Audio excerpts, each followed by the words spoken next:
You're 7 years old in 18th century Kyoto, playing with sticks in the dirt like a normal kid, when a woman in elaborate clothing shows up at your family's house and starts examining you like your livestock at a market. She checks your teeth, okay, weird. Inspects your hands, getting weirder. Studies your face from multiple angles while making thoughtful humming noises. This is officially uncomfortable. Your parents are nodding enthusiastically while this stranger manhandles their child, which should probably concern you more than it does. Then money changes hands. Actual money. Your parents just sold you to a beautiful stranger, and you don't even get a say in the transaction. Welcome to the geisha pipeline, where 7-year-olds get recruited into an exclusive arts program they never applied for and definitely can't quit. If stories like this make you grateful that modern career paths don't involve being purchased as a child and trained in elaborate beauty rituals for decades, subscribe to Lasting Legacy for more journeys through history's most intense professions.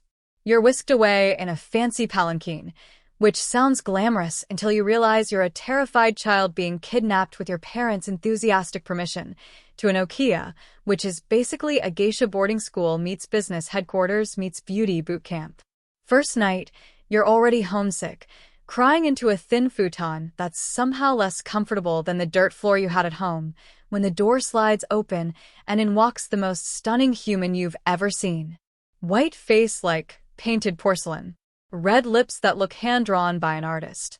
Hair styled into an architectural achievement that defies gravity and probably building codes.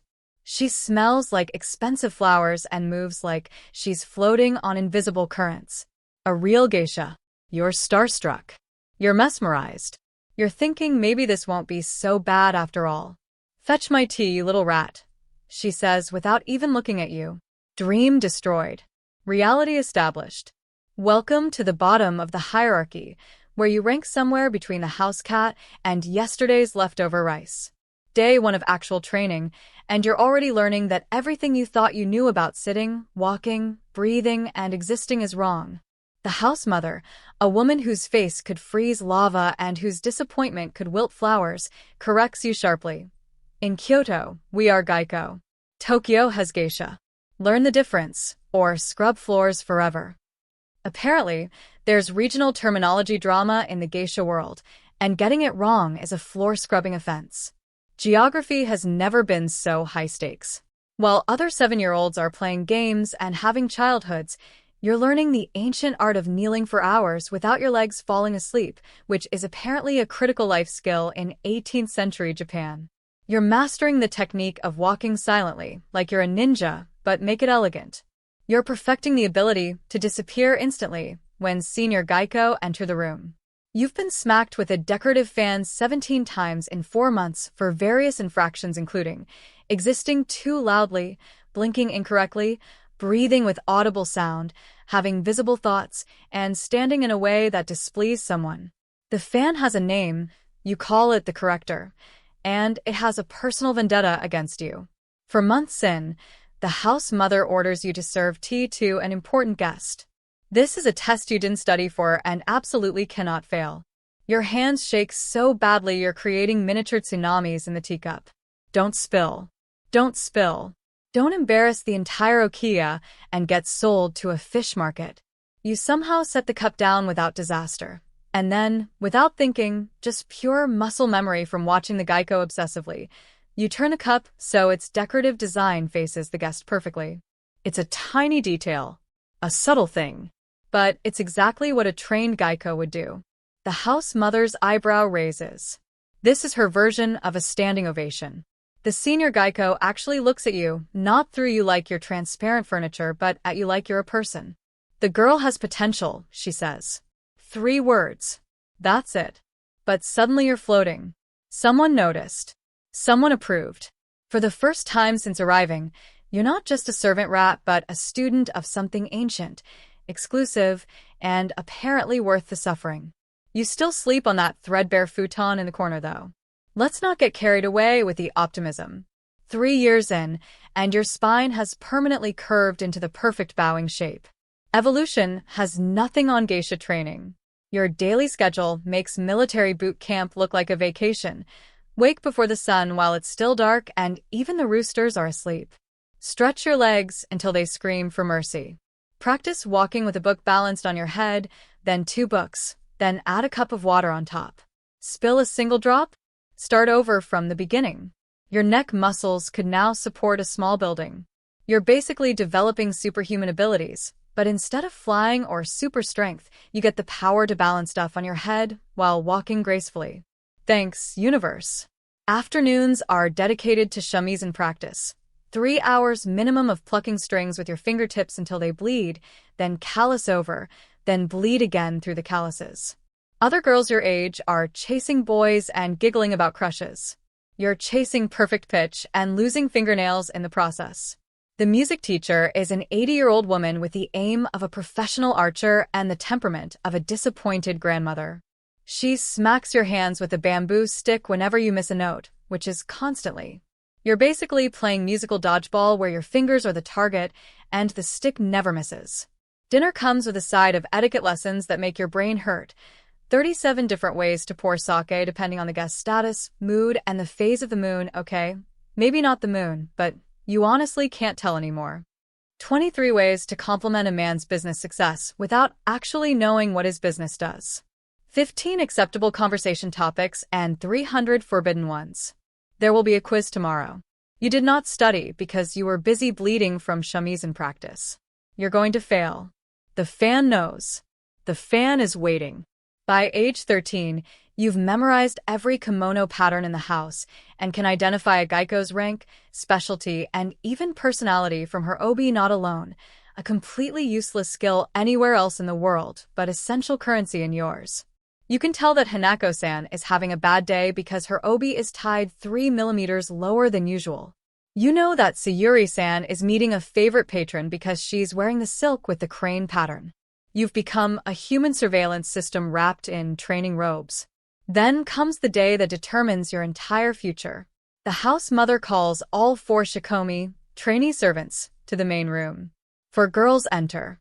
3 will remain servants forever, probably dying while scrubbing the same floor they've scrubbed for 30 years. 1 will begin formal maiko training and maybe, possibly, eventually become a real geiko.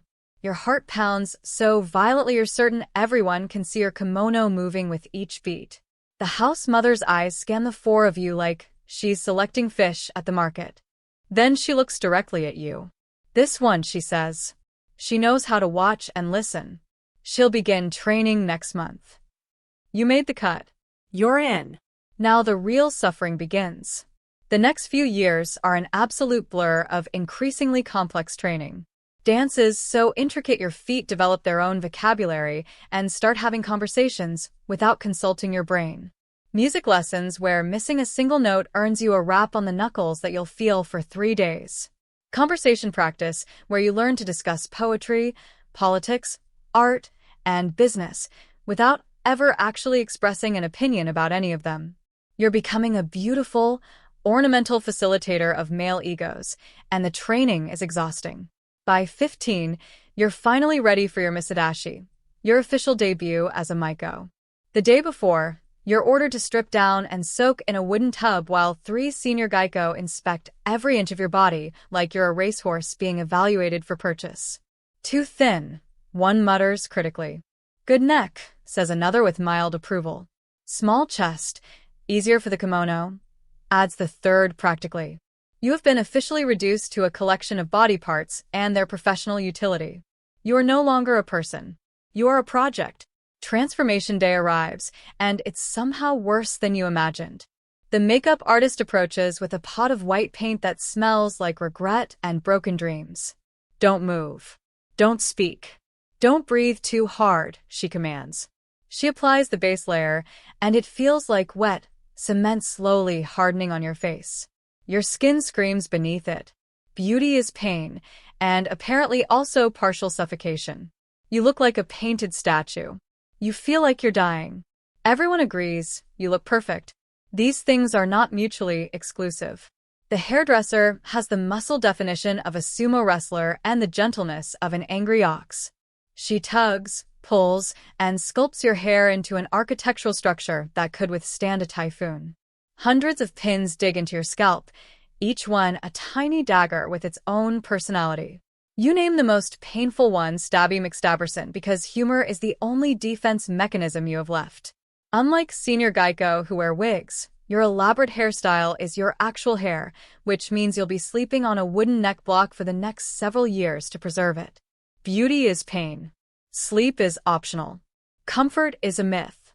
Now for the kimono, not just any kimono, but a furisode with sleeves so long they practically drag on the floor. The price tag? More than your entire village makes in 3 months. You're wearing someone's annual salary, and you're terrified of spilling anything on it ever. Final touches, 6-inch wooden sandals that transform walking into an extreme balance sport. One wrong step, and you're face-planting in front of important people. You're now a walking, talking national treasure who really needs to pee, but absolutely cannot until this evening's events are over. Priorities. Your Onizen, your mentor Geiko, guides you to your first tea house appearance. She whispers advice as you walk. Remember, you're not selling your body. You're selling access to a fantasy. The fantasy that beauty, grace, and art still matter in this world. That somewhere, elegance survived. It's the most profound thing anyone said to you in years, and you're trying not to trip in these ridiculous shoes while processing it. First customer interaction. A wealthy merchant with a sake-reddened face and breath that could kill a plant. You pour his drink exactly as practiced, with the precise wrist angle and the proper deference. He compliments your innocent beauty in a way that makes your skin crawl under the white makeup. Your Onizen laughs at exactly the right moment, drawing his attention away from you. Lesson 1 in real-world application. Redirection is your best defense. You're not alone in this. Your Onizen is running interference, and you're learning by watching. A handsome young patron requests you specifically at his business gathering. Your heart does a traitorous little flip, betraying your professional training. Your Onizen notices immediately, because of course she does. After the party, her advice is blunt. Hearts are terrible investments in our business. Admiration is currency. Attachment is debt. It's cold, but she's not wrong. You're selling a fantasy, not building a relationship. The sooner you understand that, the less you'll suffer. You nod like you understand. You don't, but you will. At 17, you're given your first solo dance performance at a major festival. Your stomach performs its own interpretive dance routine of pure terror. The shamisen begins. Your fan becomes an extension of your arm. Your body tells a story of seasons changing, of love found and lost, of beauty and impermanence. The final note hangs in the air. Silence. Then thunderous applause that makes your ears ring. A famous poet approaches afterward. For a moment, he says quietly, I forgot you were human. You became the wind, the rain, the very spirit of the dance itself. For the first time, you understand something fundamental. You're not just learning the art. You are becoming the art. The line between performance and identity is blurring, and you're not sure if that's beautiful or terrifying. Probably both. 2 years as a Maiko, and you've mastered the art of the double life. Public you, a floating vision of grace who never sweats, never tires, never needs to use the bathroom, and certainly never has opinions about anything controversial. Private you, collapsing on your futon at 3 a.m. with makeup still half on, too exhausted to care that your hairpins are actively stabbing your dreams. You've developed an intimate relationship with suffering, and suffering is winning. The okiya keeps a ledger thicker than your arm, tracking every expense. Every silk sock, every hair ornament, every shamisen lesson, every grain of rice you've eaten, all recorded down to the last coin. Your debt resembles a small nation's treasury. You once made the mistake of asking how long until you're debt-free. The house mother laughed so hard, she nearly choked on her tea, which answered your question without words. You'll be paying this off until you're old, dead, or incredibly lucky. You develop survival tricks for back-to-back appointments. The sake cup technique. Barely touch it to your lips, then subtly empty it into a decorative plant when no one's looking. The ficus tree in the corner of your favorite tea house is perpetually drunk from absorbing your discarded sake. You swear it started singing after midnight once. You perfect the art of the subtle compliment that makes a man feel 10 feet tall without him realizing you've just manipulated his ego like a puppeteer pulling strings. Your reputation grows. The one with the knowing eyes, they call you. It's exhausting being a therapist in fantastic clothes with better pay and worse hours. You start noticing distinct versions of yourself. Tea house you, dance performance you, festival you, private training you. Different masks for different moments. Sometimes you wonder which one is actually real. Maybe they all are. Maybe none are. Maybe you're just a collection of performances at this point, and the original girl got lost somewhere in the white makeup. 3 years into your Maiko career, your debt still looks insurmountable, like climbing a mountain made of coins. Then one night, a famous actor visits from the capital. At evening's end, he leaves payment so generous the house mother's eyes actually widen, and she never reacts to money. Ever. A week later, she slides a wooden box across the table. Inside, an exquisite kanzashi hair ornament of tortoiseshell and gold, delicate and perfect. Not a loan from the okiya, she says. Yours to keep. You've earned this. Your first personal possession. A tiny thing to some, but to you it's the first tangible evidence that someday, maybe, possibly, if you're very lucky, you might actually own your life again. You hold it like it might disappear, this proof that you're more than debt and performance. Your Ariki ceremony marks your transition from Maiko to full geiko. The red collar turns white. The elaborate hair pieces get simplified. Your style becomes subtler, more refined. Less look at me and more you wish you could be me. You've graduated from flashy apprentice to sophisticated professional, and the shift in how people treat you is immediate and noticeable. Financial reality check. You're still in debt, but now you control more of your earnings. The house mother takes a smaller cut. You can negotiate your own appointments, set your own terms. Suddenly, you're not just an artist. You're a business. A business wrapped in silk with perfect posture and a permanent smile, but still, a business.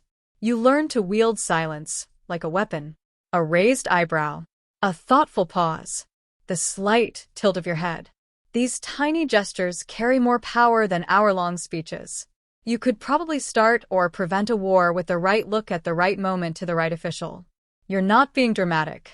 You've seen it happen. With a reliable reputation, you can afford to be selective. No more entertaining every drunk merchant who requests you. No more laughing at jokes that deserve only silence. You cultivate a circle of patrons who appreciate art, conversation, and boundaries, revolutionary concepts in a world where geiko are often treated as beautiful objects rather than skilled professionals. At 25, the house mother assigns you your first Maiko to mentor. She's all elbows, anxiety, and clumsy movements that remind you painfully of yourself a lifetime ago. You watch her fumble through her first tea ceremony, and you find yourself saying, again, in the exact tone your teacher once used with you. The cycle continues. You've become what you once feared. Maybe that's growth. Maybe it's just survival. Maybe there's no difference. At 28, you reach the milestone you've been chasing since childhood. Your okiya debt is paid in full. The house mother presents you with your cleared account book and a small cup of sake. You are now working for your future, she says, not your past. You sip the sake, and it tastes like possibility, like freedom, like maybe your life actually belongs to you now. 30 hits different when you're a geiko. Your knees crack during dance practice like you're made of old wood. Your back complains after hours of sitting in perfect posture. Your body keeps a ledger of debts just like the okiya did, and it's starting to call them due with interest. You adapt. Strategic scheduling of rest days, the perfect excuse to leave gatherings at exactly the right moment. So sorry, I have a special appointment. Translation: my feet are killing me and I need to faceplant into my futon immediately. You open a small, exclusive tea house with your savings. Not an okiya, you don't want the responsibility of raising new geiko, but a space where you control the atmosphere, the clientele, the entire experience. Your reputation draws the elite automatically. Your terms are non-negotiable. They come anyway, because what you're offering is rare, a genuine connection to tradition, beauty, and an art form that refuses to die despite the modern world's best efforts to bury it. At 40, Tourists snap photos of you like you're an endangered species, which is both flattering and deeply annoying. The last of a dying art, one whispers reverently. You smile politely while mentally dismissing their ignorance.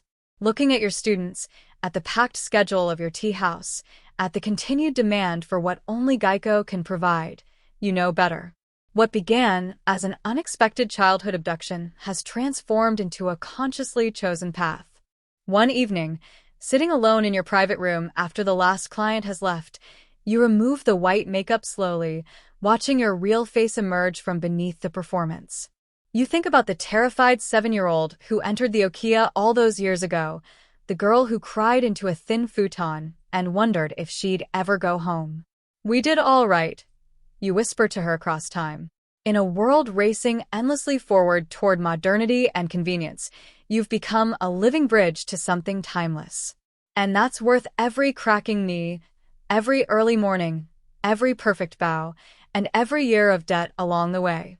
If this journey through the Geiko world made you appreciate that modern careers involve slightly less childhood purchasing and indentured servitude, subscribe to Lasting Legacy for more explorations of history's most demanding and misunderstood professions. 2/2